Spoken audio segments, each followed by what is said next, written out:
The alarm screamed in my ear before my coffee had even cooled. I dropped the mug and hot liquid splashed across the metal floor of the bridge. My name is Captain Elena Ward, and 3 seconds ago I was bored out of my mind on the quietest patrol shift of my entire career. 3 seconds later, my sensors were showing something that should not exist. A hole had opened in empty space, not a small one. It was wider than 3 cities stacked together, and it glowed with a sick blue light that hurt my eyes, even through the filtered screens. My ship, the Perseverance, was parked near the edge of our solar system, far past Neptune, watching for rocks and dust. And nothing interesting. Now this. I hit the general alert. My crew of 40 came running from every corner of the ship. My first officer, Daniel Pierce, slid into the seat beside me with his jacket only half on. His face went pale when he saw the screen. "Captain, what am I looking at?" "I have no idea," I said, "but something is coming through it." Ships started falling out of the hole. Small ones, maybe the size of delivery trucks. They were shaped like curved leaves with soft edges and colors that shimmered like soap bubbles. They were also falling apart. I could see black scorch marks on their hulls, pieces breaking off, and trails of gas leaking into space. These ships were dying. I counted 30 of them, then 40, then 60. They tumbled through the hole like leaves in a storm, spinning, colliding with each other, struggling to fire weak thrusters. One ship simply broke into 3 pieces right in front of my camera. My stomach turned. "Are they attacking us?" Daniel asked. "If they are, they're doing a terrible job of it." None of the ships were firing weapons. None of them were even facing us in a threatening way. They were running, that much I could tell just by watching. Whatever was behind that hole had chased them here, and they were all that was left. My communications officer, a young man named Henry Cole, spoke up with a shaking voice. "Captain, I'm picking up a signal. They're trying to talk to us." "Put it through." The voice that filled the bridge was not like any voice I had ever heard. It sounded like wind moving through glass, chimes like singing mixed with whispering. The words came through our translator, broken and uneven, but I understood enough. "Please, please hide us. They will find us. They will find us here." I looked at Daniel. He looked at me. Every person on the bridge had gone completely silent. First contact. I was having first contact with an alien species, and they were begging me for help. "This is Captain Ward of the human ship Perseverance," I said slowly. "Who are you? Who is chasing you?" There was a pause, then the voice came back, softer this time, almost breaking. "We are the Valith. We meant to travel to a safe place, but our navigator made a mistake. We are sorry. We did not mean to come here. Please, our children are dying." "Children?" My whole body went cold. I stood up from my chair. "Henry, open a channel to Earth Command, Priority 1. Daniel, prepare the cargo bay for visitors, all of them. I want medical teams ready, oxygen tanks, water, blankets, anything we have." Daniel stared at me. "Captain, we have no orders for this. Earth Command hasn't even answered yet. We don't know what these beings are. We don't know what they breathe. We don't know if they carry sickness." "I know all that," I said, "and I also know that if we leave them out there, they will die, every single one of them, including the children." He was quiet for a moment, then he nodded and got to work. The Valith ships were too damaged to dock properly, so we had to send out shuttles to bring them in. It took 2 hours. I watched from the bridge as our pilots pulled one broken ship after another into our cargo bay. Each one spilled out dozens of small, trembling figures covered in soft feathers that shimmered blue and silver. They were no taller than my waist. Their large eyes filled half their faces, and those eyes were full of fear. I went down to meet them. I did not know what else to do. The cargo bay smelled strange, like warm rain and something sweet. The Volith stood in tight groups, holding each other, trying to calm their little ones. One of them stepped forward. She was older than the rest, her feathers dulled with age, but her eyes still sharp and bright.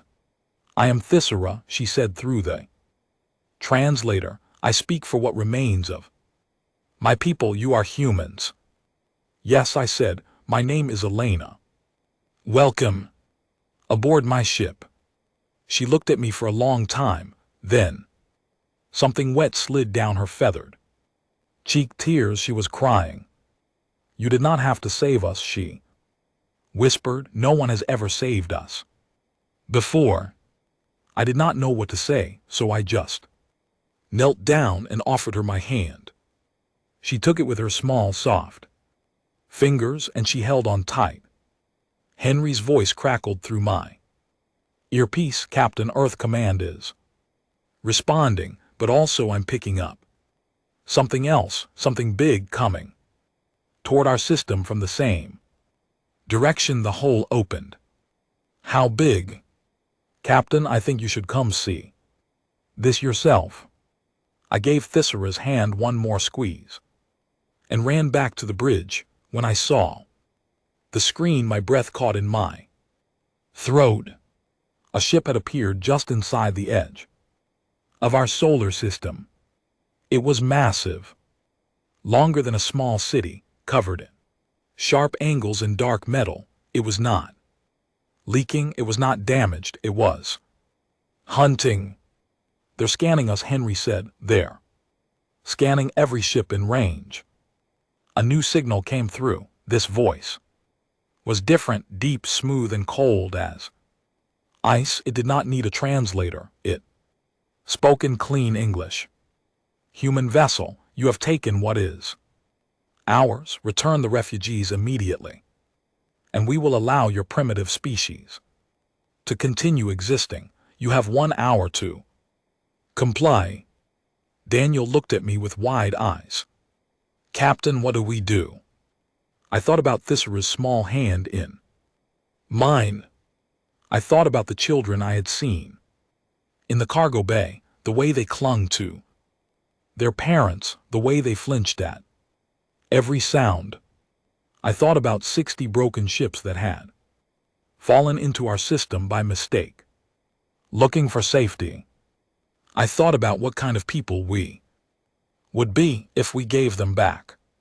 "Henry," I said quietly, "open a channel to Earth. Tell them everything, and tell them I need an answer fast." "And the alien ship?" I looked at the screen, at the massive hunter sitting at the edge of our home, waiting to take what it believed it owned. "Tell them nothing yet." The clock started ticking. 1 hour 60 minutes to decide what humanity would become. I had already decided for myself. Earth Command took 22 minutes to respond. In that time I paced the bridge like a caged animal. Daniel kept watching the countdown timer. Henry kept his hands pressed against his control panel to stop them from shaking. The huge alien ship at the edge of our system had not moved, but every few minutes it would sweep us with another scan, and each scan felt like being looked at by something that did not see us as people. Thisera came up to the bridge. She moved quietly, her small feet making almost no sound on the metal floor. I turned and saw her standing near the Door, her large eyes taking in everything. You should be resting, I told her. I cannot rest, she said, not while the Corvex you wait outside, not while your decision has not yet been made.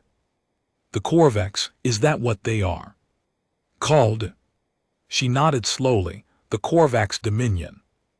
They have been ruling this part of the galaxy for over 400 years, they believe. All species exist only to serve them or to be crushed by them. My people were neither useful nor threatening, so they chose to erase us, not because we did anything wrong, only because we existed and did not bow. My hands curled into fists at my sides. How many of your people are left? In these ships, 1,240. On this vessel, 210 after we lost some. On the journey, everywhere else in the galaxy we do not know, perhaps a few. Hidden groups, perhaps none, we were one. Of the last free worlds, now there are no more. I looked at her, really looked at her. This old woman, if I could call her that, had watched her whole world die. She had let her people through a hole in space hoping to find safety, and instead, she had found me. A human she had never heard of. Commanding a ship she did not understand, trapped between her and the ones who wanted her dead. Thyssera, I said, I want you to know something. I have not received my orders yet, but if Earth tells me to hand you over, I will not do it. Her eyes went wide. Captain, you would defy your own people for us. I would defy anyone who asked me to send children back to be hunted. She stepped closer and placed her small hand on my arm. The feathers there were softer than I expected, like touching silk.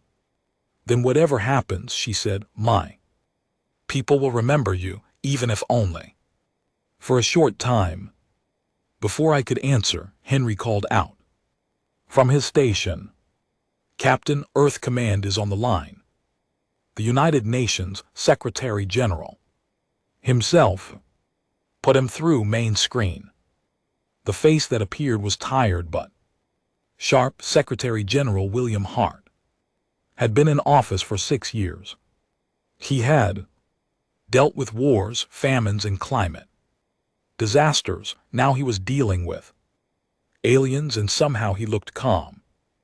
Captain Ward, I want to start by saying that what you have done in the last 3 hours will be studied by historians for the next 1,000 years. You made first contact with 2 alien species. You took in refugees without orders, and you are currently being threatened by a hostile fleet. Is that correct? Yes, sir. Good, then let me make this simple for you. Every nation on Earth has been on an emergency call for the last 19 minutes. For the first time in the history of our species, we have reached a unanimous agreement. I held my breath. You will not surrender those refugees. Not one of them, not one feather. Every fleet we have is being mobilized as we speak. Mars, the Jovian colonies, the belt mining ships, everything. Captain Ward, you will hold your position, and you will protect those people until help arrives. Are my orders clear? Relief hit me so hard I almost sat down. Yes, Mr. Secretary, clear as sunlight. One more thing, Captain. When you speak to these Corvaxi, you speak for all of humanity. Make sure they understand who they have chosen to threaten. The screen went dark. The bridge was silent for a long moment. Then Daniel let out a long breath. Did that just happen? He asked. Did Earth just agree on something, all of them? It happened, I said. I turned to the Sierra. Her hand was still on my arm, but now she was trembling. Not with fear, with something else. Your leaders, she whispered, they did Not even hesitate. They hesitated, I said, for 19 minutes. That is a very long time for humans to agree on anything, but they did.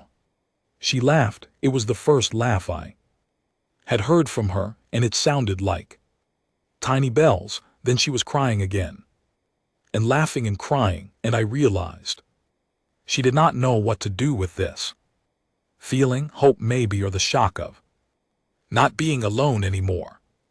Henry, I said, open a channel to the Corvaxy ship. I want to answer their demand. Captain, the hour is not up yet. I know, open the channel. He nodded and tapped his panel. A moment later, the cold voice filled the bridge. Again. Human vessel, you still have 38 minutes to comply with our demands. Are you surrendering early? This is Captain Elena Ward of Earth, I said. My voice came out steadier than I felt. I'm answering your demand now, so you can save yourself some time. The refugees in my care are under the protection of the human species. They will not be returned to you, not now. Not ever. There was a long pause. When the voice came back, it no longer sounded amused. It sounded confused, as if I had spoken in a language it did not understand. You are refusing, you, a species that has not even left its own star system, are refusing the Corvaxy dominion. That is correct. Captain, I will give you one last chance to reconsider. Our warship carries enough weapons to turn your planet into dust. We have conquered species far more advanced than yours. We have ended civilizations older than your entire bloodline. Do you understand what you are doing? I understand perfectly, I said, and I'm still refusing. Another pause, then a short, sharp laugh. Very well, human, we will see how brave you are when our fleet arrives. The channel closed. Fleet, Daniel said. He said fleet. Henry's face had gone white. Captain, I'm picking up new signals from the edge of the system. More ships coming through, not through the hole, through normal space. They're using some kind of faster than light travel that we cannot track. How many? 12 capital ships so far, all larger than the first one, and more signatures forming behind them. The Sierra stepped forward. Captain, I must tell you something. The ship you spoke with is an advanced scout. What comes next is their standard response. Fleet, 12 warships, each with their own smaller fighters. They will arrive together. They will attack together. They do not bargain. And after that, her eyes lowered. If the response fleet fails, the Dominion sends the true armada, 200 ships, perhaps more, but that has never been needed. The response fleet has never failed. It's about to, I said.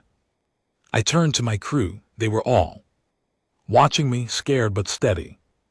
These were the people I had trained with, shared meals with, argued with over coffee. They were scientists and pilots and engineers, not warriors, but today that did not matter. Listen to me, I said. We are not alone. Earth is sending every ship they have. Mars is sending their defense fleet. The colonies are sending their mining ships. They will turn their rock cutters into weapons if they have to. Help is coming. How long, Captain? Daniel asked. The nearest fleet can be here in 4 hours. The main forces, 6 to 8. And the Corvaxy? Henry checked his board. Their response fleet will be in attack range in 90 minutes. I did the math. We were going to have to hold for at least 2 hours with just our ship and whatever I could scrape together. I looked at the Sierra. Your people, are any of them fighters?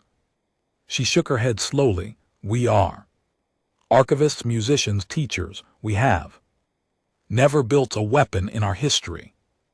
Good, then keep your people safe. Take them to the center of the ship, as deep as you can go. Make a song for your children so they are not afraid. Leave the fighting to us. She bowed her head. May your ancestors watch over you, Captain Ward.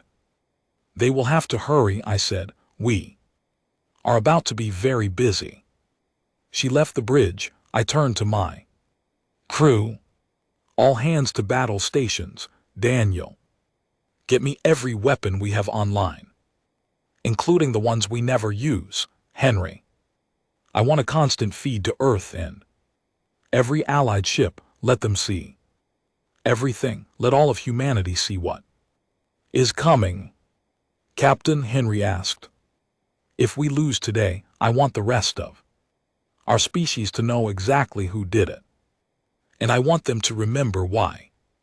The ship came alive around me. Alarms switched to combat mode. Screens lit up with weapon readouts. Outside, the stars watched and waited. 90 minutes. I sat in my chair and placed my hands on the arms. I thought about my mother back in Oregon, who had begged me not to take this posting. I thought about my younger brother, who had made me promise to come home for his wedding next summer. I thought about the Sierra's hand in mine, the weight of it, the warmth. I thought about what the Secretary General had said. You speak for all of humanity. Bring them on, I whispered to the empty space on my screen. Bring all of them. The hour counted down. The Corvexy fleet arrived exactly when Henry said they would. 12 massive warships dropped out of there faster than light travel in perfect formation, arranged like the points of a cruel crown. Each one was more than 5 times the size of my Perseverance. They had armor thick enough to shrug off missiles. They had energy weapons that could slice through asteroid belts. They had fighters in their bellies, hundreds of them waiting to swarm us.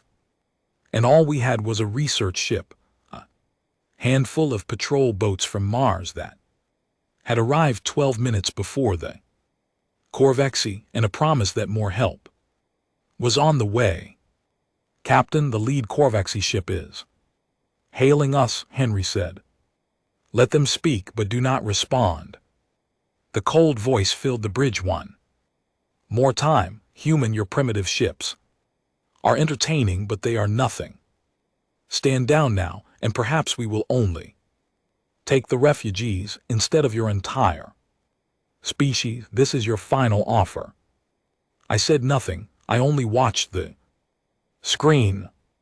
After a long silence, the voice came back, and this time there was something new in it. Anger. Very well. Then watch what happens to those who defy us. The first shot came from the lead ship. A long, bright line of energy crossed space and struck one of the Mars patrol boats. The small ship did not even have time to move. It simply broke apart, pieces scattering like dropped glass. My heart clenched. Captain Rosa Martinez had been on that boat. I had spoken to her over the radio less than an hour ago. She had been laughing, saying how this was the most interesting shift of her life. Now she was gone. All ships open fire, I ordered. Daniel, bring us into attack position. Henry, launch every drone and missile we have. The Perseverance lurched forward. Our forward cannons, which we used mostly for clearing asteroids, fired in bursts. Our shots hit the shields of the lead Corvex ship and barely left a mark. The shield shimmered blue and absorbed everything we had. Their shields are too strong, Daniel said. We cannot get through Then we find another way, I said. Henry, get me the mining ships, the ones coming from the belt. Where are they? 40 minutes out, Captain. Tell them to bring rocks, big ones, any asteroid they can push. I want a cloud of debris flying at the Corvex fleet at high speed. Henry looked at me with understanding in his eyes. Their shields can block weapons, but rocks moving fast enough have no weapon signature for the shields to recognize. They will just hit. Exactly, go. The battle became a dance of death. The Corvex fighters swarmed out of their warships, hundreds of small deadly craft, with weapons that tore through our patrol boats one by one. We lost 3 more ships in the first 10 minutes. My communications were filled with the voices of pilots I knew, calling for help I could not send, and then going silent. Daniel maneuvered the Perseverance like she was a fighter, not a research vessel. He put her through turns and dives the designers had never imagined. We danced between Corvex fighters, firing our small cannons, dodging their beams, losing chunks of hull plating, but staying alive. Captain, we have incoming, Henry said. From behind us, friendly signals, a lot of them. I turned. On the rear screen I saw the most beautiful sight of my life. The Jovian fleet had arrived. 27 heavy cruisers from the Jupiter colonies, each one built to survive the crushing radiation of the gas giant. They were tougher than anything Earth had ever built, and they were mad. Their commander, Admiral Gregory Shaw, had lost his daughter on the first Mars patrol boat the Corvax had destroyed. His voice came through the fleet channel, cold and hard. Captain Ward, this is Admiral Shaw. We heard there was a fight happening. Mind if we join you? Admiral, you are the most welcome guest I have ever had. Target the lead warship, all guns. The Jovian cruisers opened fire with weapons we had never used in combat. Long-range railguns that fired solid metal slugs at nearly the speed of light. The slugs did what our energy weapons could not. They punched through the Corvex shields with raw force, smashing into the armor underneath. The lead warship shuddered and began to vent gas into space. They are hurting them, Daniel shouted. Keep hitting them, do not stop. The battle turned in a way the Corvex had not expected. Their shields were designed to stop energy and plasma, things they had learned to counter over centuries of fighting advanced species. They had never fought anyone who used simple iron moving very fast. Our ancestors had invented cannons 500 years ago, and we had just turned that ancient idea into a weapon against a galactic empire. But we were still outnumbered. The Corvex fighters swarmed the Jovian cruisers, tearing at their hulls, and 2 of the cruisers exploded within minutes. Admiral Shaw's voice never wavered. He kept directing his ships, kept targeting the biggest threats, kept fighting even as his own ship took hit after hit. Captain, Henry said, the mining ships are coming in. I have them on long range. Show me. The screen switched and I saw them. 43 mining ships from the belt, huge, ugly, slow machines that looked nothing like warships. They were used for breaking apart asteroids and hauling rock to the inner planets. Their captains had welded whatever they could find to their hulls and were dragging enormous chunks of asteroid behind them on magnetic tethers. The lead miner's captain, a rough woman named Polly Brooks, opened a channel. Her voice was calm and amused. Captain Ward, this is the rock crusher We heard you needed some rocks thrown. We brought about 11 million tons of them. How would you like them served? I almost laughed. Polly, can you throw them at that big ship in the middle of the formation? Give me 5 minutes, Captain. We will throw them right down their throat. The mining ships lined up. Their magnetic tethers spun faster and faster, swinging the asteroids in giant circles. Then one by one they released huge rocks, some the size of small mountains, flew through space at incredible speeds, heading straight for the Korvax fleet. The Korvax saw them coming. Their shields did nothing to stop them.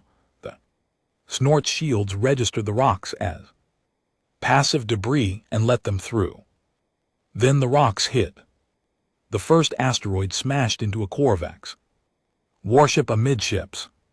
The entire vessel, bent in the middle, split open and stopped moving. The second rock tore the wing off another ship. The third punched clean through a cruiser and came out the other side still flying.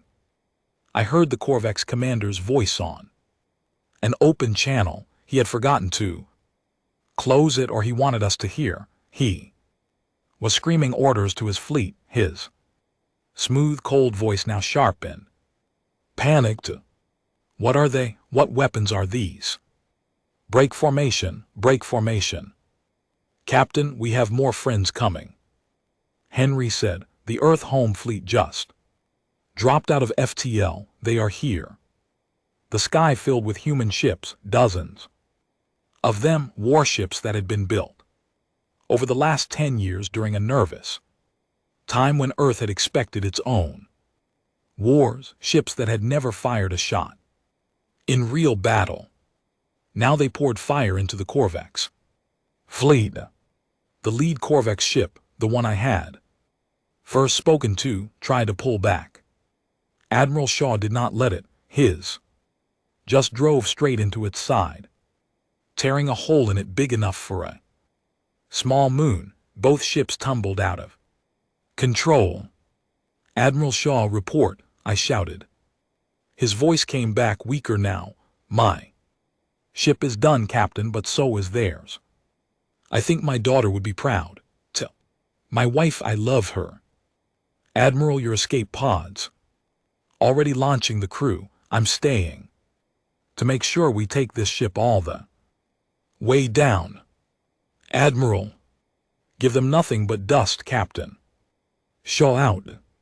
The lead Korvax warship exploded in a silent flash that lit up our whole sector. Admiral Shaw's cruiser went with it. I stood up. Every person on my bridge stood up.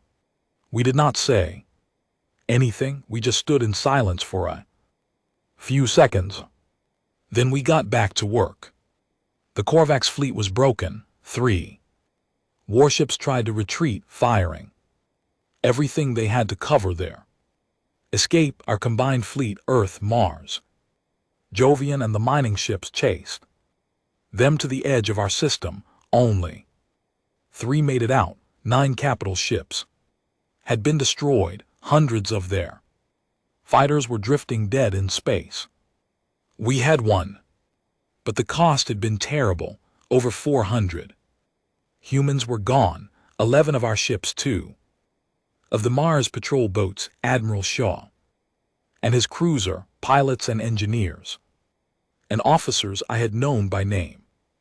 The bridge was quiet. My crew had sunk into their chairs, exhausted, shaking. Henry had tears on his face and was pretending he did not. Daniel looked at me with red eyes. We did it, Captain. We did something, I said, but this is not over. I walked off the bridge and went down to the cargo bay. The Sierra was waiting for me at the door, her small face full of questions. I told her what had happened. I told her about Admiral Shaw. I told her about the 400 humans who had given their lives so her people could live. She listened in silence, then she knelt on the floor and pressed her forehead to the metal. "Captain," she whispered, "my people have not felt this in 400 years, not since before the Korvax came for us. Do you know what we have not felt?" "What?" "Hope." She looked up at me, her large eyes shining. "And now I must tell you the worst thing. The response fleet has fallen. No response fleet has ever fallen before.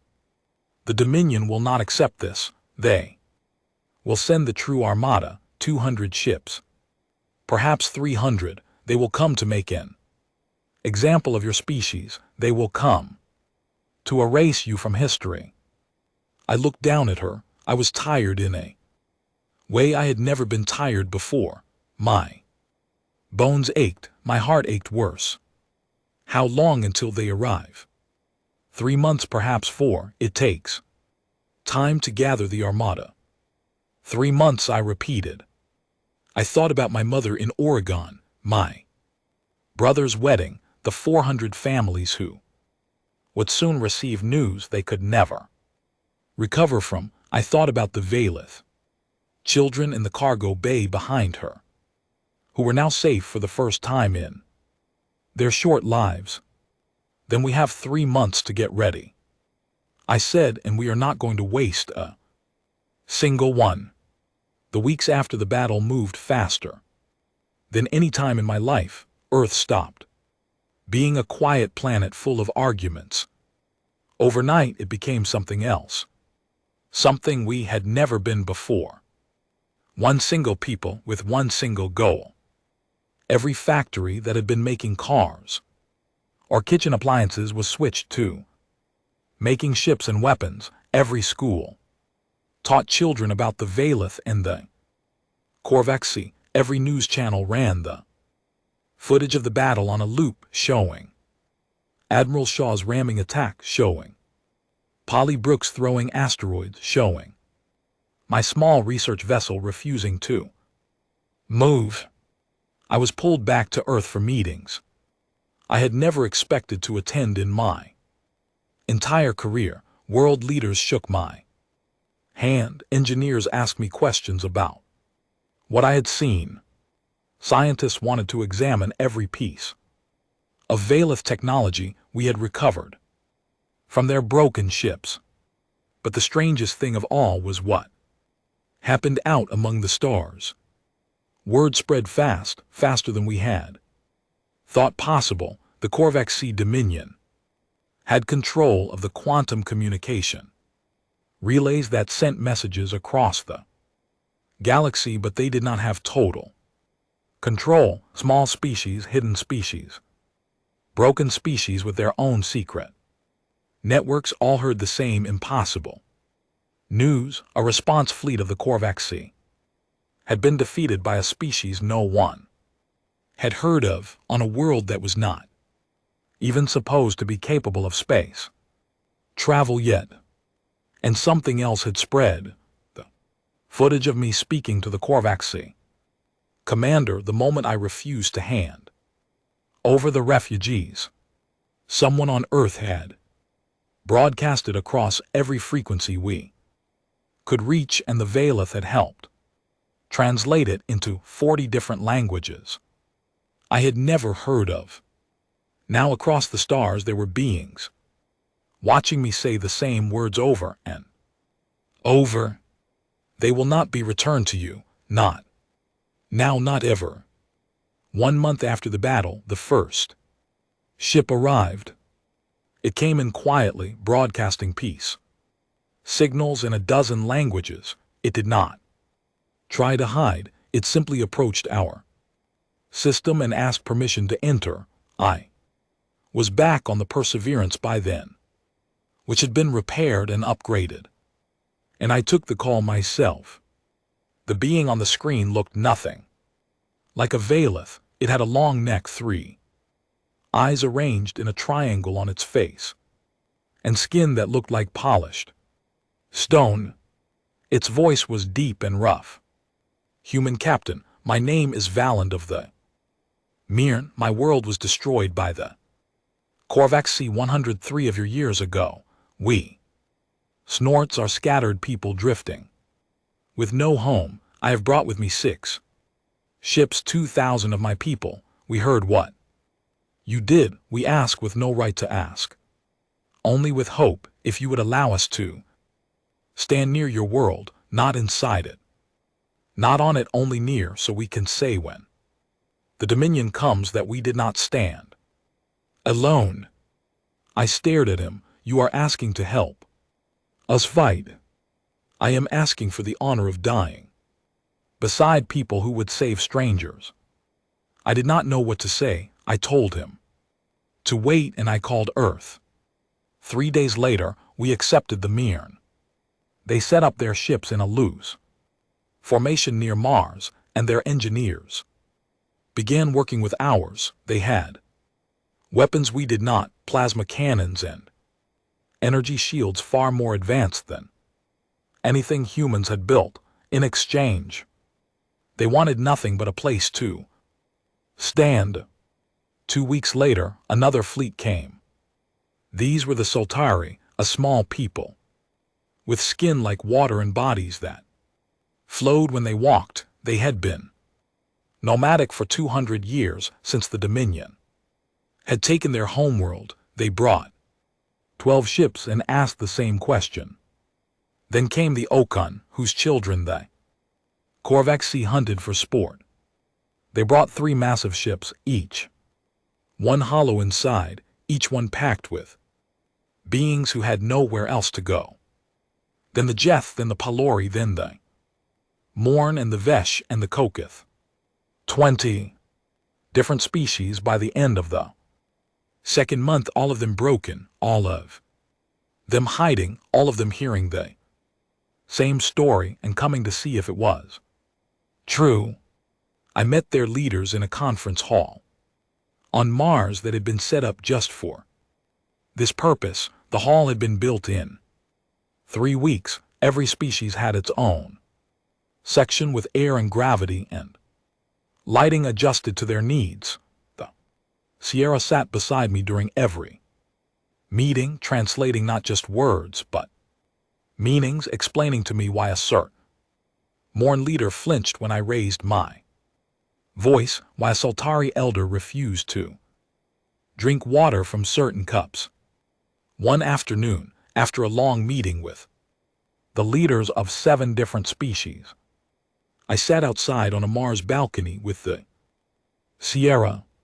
The sun was setting red and huge behind the city domes, and the dust storms were far away. Captain, she said quietly, I must tell you something. Tell me.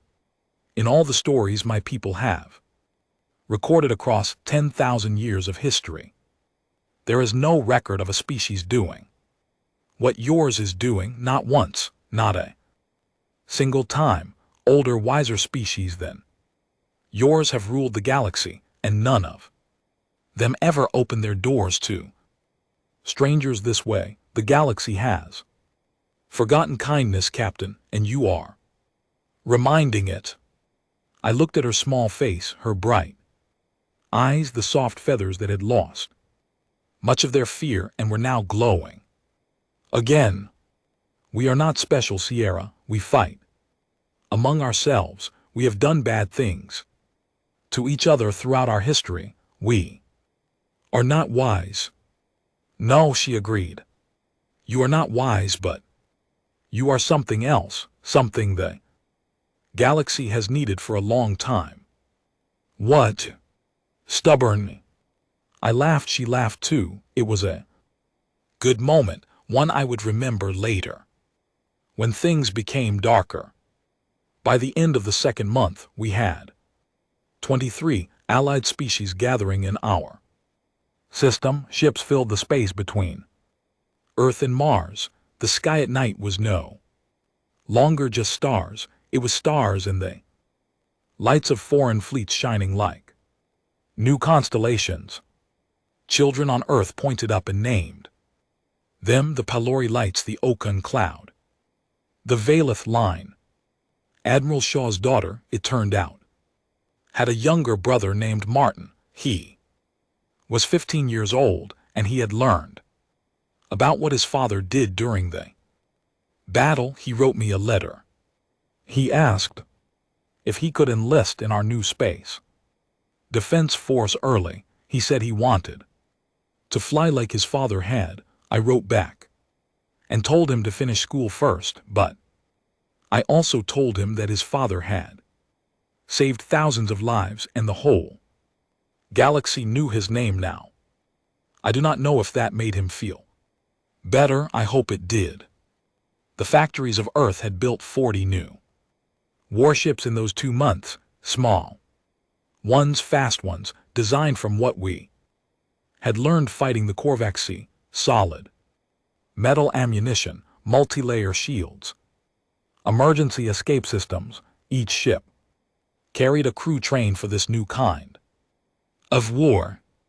The Jovian shipyards had built 15 more heavy cruisers based on the ships that had arrived just in time for the first battle. Bigger this time, stronger, and with something new, a weapon the Mirn had shared with us called a disruption lens. It could cut through Korvax shields with one focused beam. The mining ships of the belt had been rebuilt as dedicated war platforms. Their tethers were longer now. They could sling bigger asteroids, and they could do it faster. Mars had built its own defense platforms, huge stations that floated in orbit, bristling with weapons from 3 different species. We had done more in 10 weeks than our species had done in the last 200 years. And we were still not ready. 3 weeks before the Dominion Armada was due to arrive, I sat in another meeting with the species leaders. Valand of the Mirn had been chosen as the voice of the coalition when dealing with the Korvax. He stood in the center of the hall and addressed all of us. Friends, he said, we have built ships, we have trained pilots, we have shared technology and lost our old hatreds for each other. That is good. But I must ask each of you a question now, because the answer will decide everything. The room went quiet. When the Dominion comes, he said, they will be stronger than anything we have seen. They will have 200 warships, perhaps 300. They will bring their elite units. They will bring their cruelty. And they will land on Earth if they break through our fleet. If that happens, the human species who welcomed us all will be ended. Are we willing to die, not just to protect ourselves, but to protect them? Are we willing to put our ships in front of theirs, our bodies in front of theirs? One by one, the leaders of 23 species stood. Each one said the same word in their own language. The Sierra translated them all, and every translation was the same. Yes. I stood last. I looked around at creatures I could not have imagined 4 months ago, beings with fur and feathers, and scales and skin like flowing water, beings with 2 arms or 6, beings whose voices were music and whose tears were different colors. They were all looking at me, not because I was their leader, but because this had started with me, because a hole had opened in space above my ship, and I had made a choice. We will stand, I said, all of us, together. That night I walked through the Mars sanctuary city, the one we had built for the Valeth. I watched their children playing in a garden of strange plants they had brought with them. I watched the Sierra speaking with a young Valeth mother whose little one had been born just last week, the first Valeth child born in safety in over a year. The baby had eyes that reflected the city lights like mirrors. I thought about Earth, about my mother, about my brother's wedding which he had postponed until this was over. One way Or another, I thought about Admiral Shaw, and Polly Brooks and Henry and Daniel, and all the others who would stand with me when the Armada came. 3 weeks, that was all we had left. I touched the Sierra's shoulder as I passed. She looked up and smiled. Smile was small, tired, but it was real. Captain, she said, what will happen? Will happen. But whatever comes, my people will remember this time when the galaxy was full of enemies, and we were given a garden on a red world. This time when stubborn humans chose to fight for us, we will remember. 3 weeks, the Sierra. 3 weeks, she agreed. Let us make them count. I walked back to my shuttle and flew up to my ship. The stars above Mars were bright and full of the lights of Allied fleets. I did not look away from them until I had docked with the Perseverance, and even then I kept thinking about them. The Armada was coming. We were ready to meet it. The Dominion Armada arrived sooner than expected. 3 weeks turned into 2 weeks and 4 days. Long-range sensors picked them up in the early morning of a Tuesday, Earth time, and Henry's voice on the fleet communications channel was the first thing that woke me from a short, restless sleep. Captain, they are here. I was on the bridge of the Perseverance. Within 10 minutes, my ship had been upgraded with everything the Coalition had to offer: new shields from the Mirn, plasma weapons from the Palori, disruption lance from the Jovian shipyard. She was not a research ship anymore. She was a warrior, and she was leading a fleet. The screen showed them not 12 ships, not 100, 237 warships moving in a tight formation that looked like a spear pointed at our system. Behind them came transport ships, supply ships, and something else, something huge. Captain, what is that? Daniel asked, pointing to the massive shape at the back of the formation. The Sierra, who was now a permanent part of my bridge crew, stepped forward. Her snort's feathers went dark. She had not looked that afraid since the first day we met. Captain, that is the Dominion command ship, the Eternal Fist. It is 15 km long. It has never been defeated in battle. The Dominion High Commander himself must be aboard. How often does he come to battles? Personally, in 400 years of records, only 9 times. He comes when a world must be completely erased. He comes when a message must be sent to the whole galaxy. I stared at the screen. He is here for us. Yes, Captain. I opened the fleet channel. My voice went out to every ship in the Coalition, every Allied commander, every human pilot. This is Captain Elena Ward. I am going to speak now, and I want every species in listening range to hear me. I want every ship in our enemy's fleet to hear me. I want the galaxy to hear me. Henry nodded. We are broadcasting on all frequencies, Captain, including the ones the Dominion uses. They cannot block it. I took a deep breath.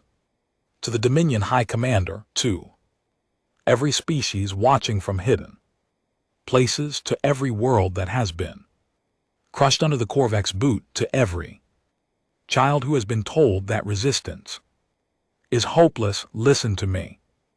The words came from somewhere deep in my chest. I had not planned them. They were just there.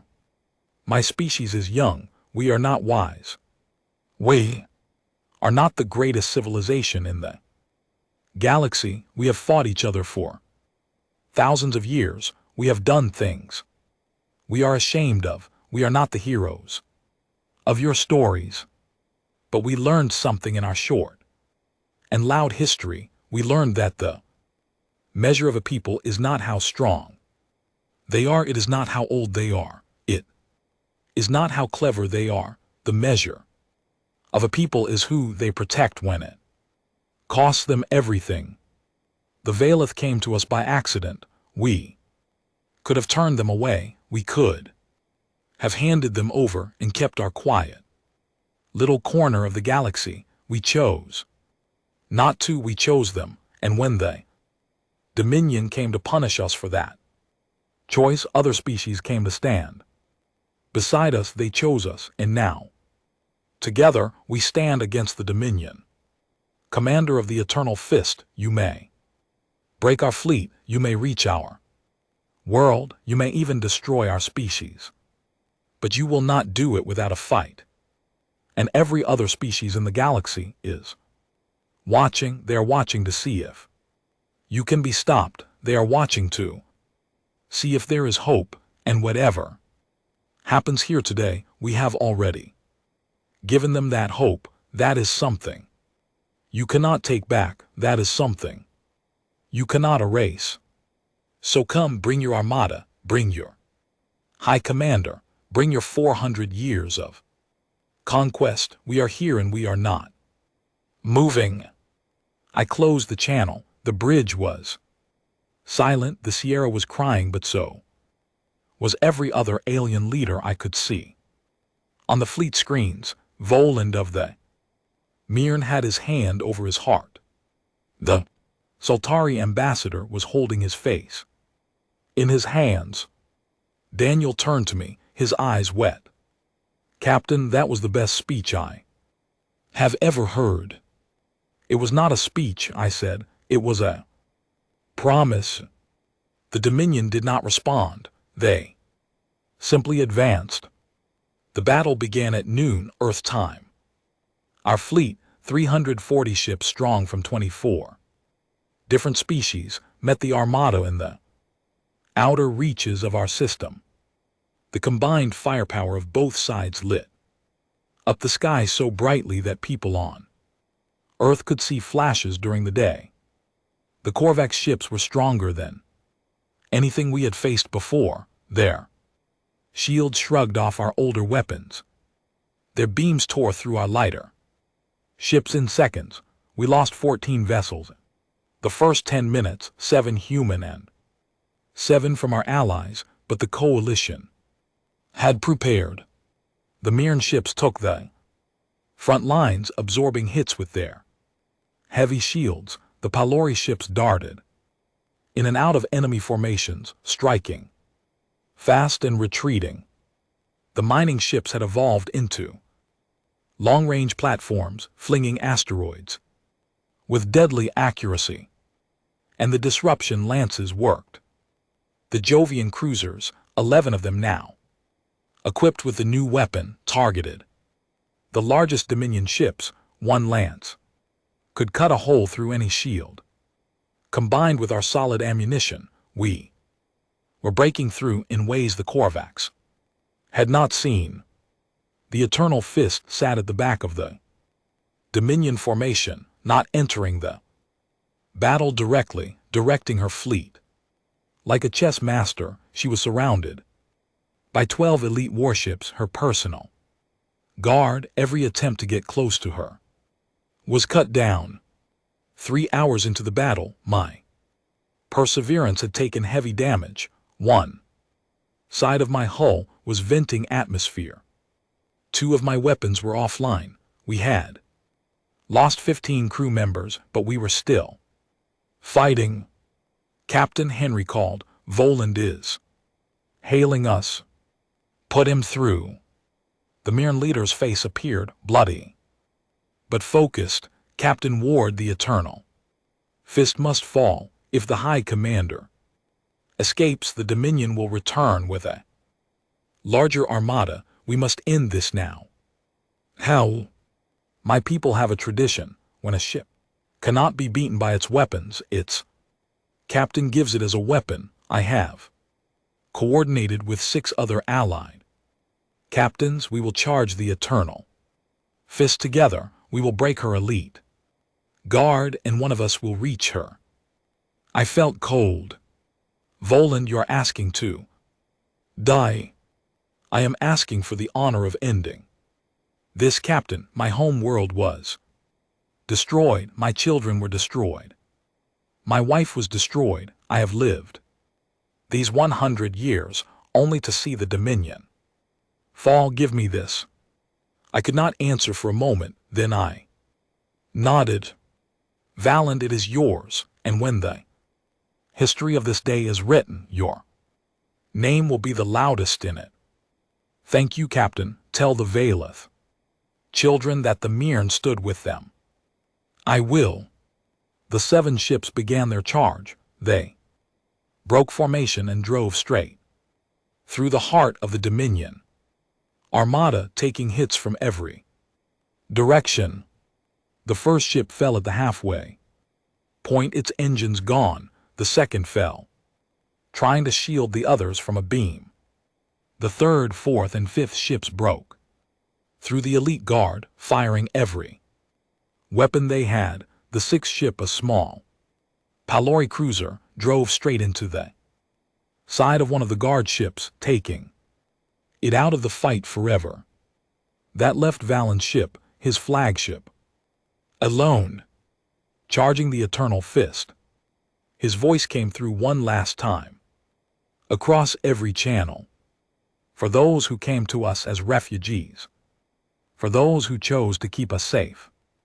His ship struck the Eternal Fist at full speed, exactly at the point where the command bridge was located. The explosion was beautiful and terrible.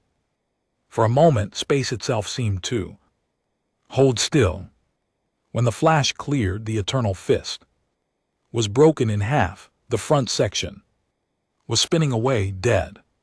The back section was trying to retreat, its engines damaged, its command structure gone. I opened the fleet channel. All ships. The High Commander is gone. Hit them with everything. This is the moment. This is the end of this fight.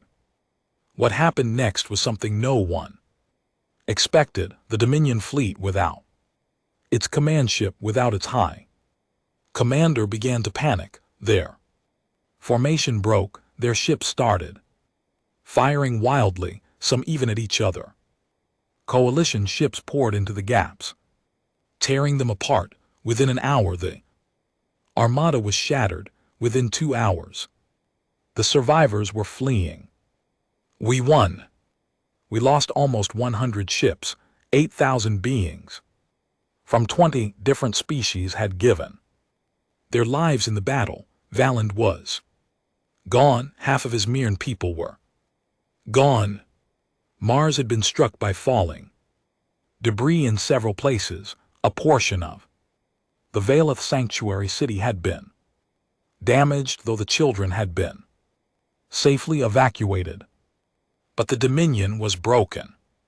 The next days were a blur. We gathered the survivors. We helped the wounded. We took stock of what we had lost. We also received messages, dozens of them, hundreds of them, from species all across the galaxy, species that had been hiding, species that had been broken, species that had given up hope.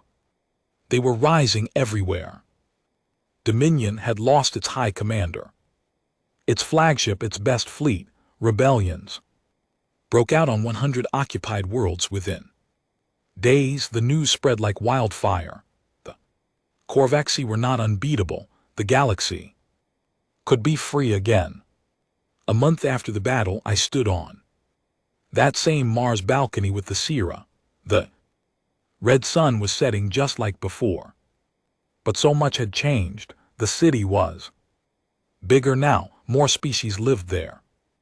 Children played in the gardens, children of 14 different species, running together and learning each other's languages. Captain, the Sierra said quietly, Elena, may I call you that now? You have earned that right 100 times, my friend. She smiled. Elena, in the long histories of the galaxy, humans will be remembered for this day, for what your people did I want to ask you something. What do you hope they will remember? If you could choose your story, what would it be? I thought about it for a long time. I thought about the hole in space above my ship. I thought about her small hand in mine. I thought about Shaw and Valand, and Polly Brooks and Henry and Daniel, and all the others who had given everything. I thought about Martin Shaw, who had enlisted as soon as he was old enough, and was now flying patrols out past Jupiter. I thought about the 24 species who had stood with us and the hundreds of species who were now rising up across the galaxy. I thought about what it had all been. For I hope, I said slowly, that we are remembered as the ones who opened the door. The door. When the Valeth fell through that hole in space, they thought they had made a terrible mistake. They had come to the wrong place, to primitive species, to a closed door, but we opened it. We let them in, and when we did, the galaxy started to change. Other species came to our door. Then they opened their own doors to each other. The door we opened was not just for the Valeth, it was for everyone who had forgotten they could trust again. I turned to her. The Sierra tell the histories this. Tell them that humans were not wise, we were not strong, we were not great, but when someone came to our door, broken and afraid and running, we looked at them and said, yes. We said, come inside. We said, we will keep you safe, and we meant it, even when it cost us everything. She was crying. She took my hand and held it, her small fingers warm against mine, the same way she had held my hand on the first day. Alina, she whispered, your species has done something the galaxy did not know it needed. You have made kindness strong again. We stood there for a long time, watching the sun set over a city full of refugees, who were no longer refugees. They were citizens, they were neighbors, they were friends, they were home. Somewhere above us, in orbit, Martin Shaw was flying his patrol. Somewhere further out, the reforming galaxy was learning to be free again. Somewhere in the archives of 24 species, the story of what had happened here was being written. They came as refugees by accident. Humans chose to keep them safe. And everything changed.